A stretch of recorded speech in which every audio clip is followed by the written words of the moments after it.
ఆగస్టులో అందరూ ఆతృతగా వెయిట్ చేస్తున్న సినిమాలు రెండు. ఒకటి మన రజనీకాంత్ కూలీ, ఇంకొకటి మన young tiger Bollywood cinema war 2 కదా.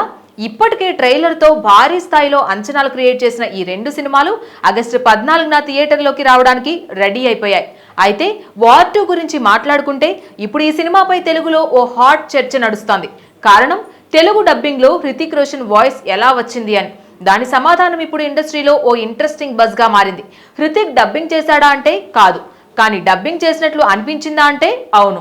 ఎందుకంటే ఏఐ వాయిస్ టెక్నాలజీ వాడారు. మరి సినిమా టీం మాత్రం చాలా తెలివిగా ప్లాన్ చేసిందట. హృతిక్ రోషన్ వాయిస్ ను ఆర్టిఫిషియల్ ఇంటెలిజెన్స్ సహాయంతో తెలుగు డబ్బింగ్ కు యూజ్ చేశారట. ఎటువంటి లిప్సింక్ మిస్ లేకుండా ఆయన ఒరిజినల్ టోన్ లాగే ఉండేలా రూపొందించారట.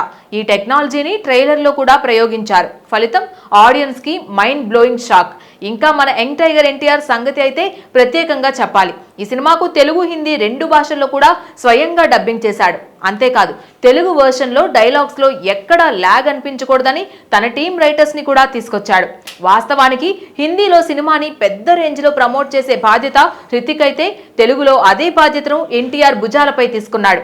అందుకే యశ్ రాజ్ ఫిల్మ్స్ కూడా తెలుగు ఆడియన్స్ కి చేరువ కావాలనే ఉద్దేశంతో ఈ ఏఐ వాయిస్ టెక్నాలజీ అలాగే స్క్రిప్ట్ ఫైన్ ట్యూనింగ్ వంటి స్పెషల్ ఎఫెక్ట్స్ పెడుతున్నారు.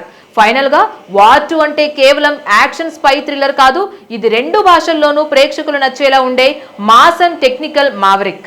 NTR magic, Hrithik style and Mukherjee vision అన్ని కలిసి వచ్చిన బ్లాస్ట్ ఇది. Please subscribe to the channel and download the Politicos app from the links in the description.